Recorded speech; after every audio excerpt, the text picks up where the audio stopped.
네, 7월 들어서자마자 시작이 됐으니까 우리나라에 대한 일본의 수출 규제 조치 3주가 지나고 있습니다. 이번 주가 이 수출 규제 철회를 위한 중요한 분수령이 될 거란 전망인데 왜 그런 건지 취재 기자 연결해서 들어보도록 하겠습니다. 홍성기 기자. 네, 홍성기입니다. 자, 우선 WTO 일반 이사회가 예정돼 있고 이번 주에 어떤 일정들이 잡혀 있는 겁니까? 네, 먼저 일본이 지난 1일 우리나라에 대한 수출 규제 조치를 단행하면서 한국을 수출 심사 우선 대상인 화이트리스트에서 제외하는 계획을 발표했는데요. 이 법령 개정을 통해서 한국을 화이트리스트에서 제외하기 위한 절차로 의견 수렴을 진행하고 있습니다. 그런데 그 의견 수렴 마감 시한이 이번 주 수요일인 오는 24일입니다.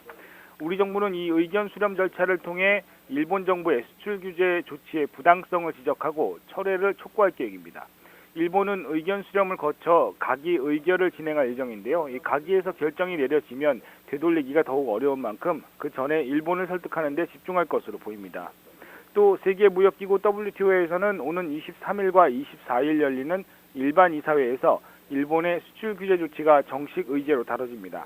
여기에서도 우리 정부는 일본 측 수출 규제의 부당성을 국제사회에 알릴 예정입니다. 국제사회에서 맞붙는 만큼 일본 측의 반격도 만만치 않을 것으로 보이는데요.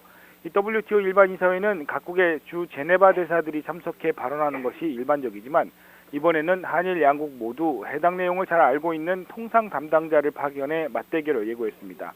이와 함께 일본 내부 정치 일정이긴 하지만 오늘 열리고 있는 참의원 선거 역시 이번 수출 규제 조치와도 관련이 깊습니다. 이 아베 정권이 참의원 선거에서 어느 정도의 지지를 받느냐에 따라서 한국에 대한 정책 노선이 바뀔 수 있기 때문입니다. 이처럼 주요 일정들이 줄지어 있는 이번 주가 일본의 수출 규제를 철회하기 위한 우리 정부에도 중요한 분수령이 될 것으로 보입니다. 지금까지 경제부에서 YTN 홍성입니다.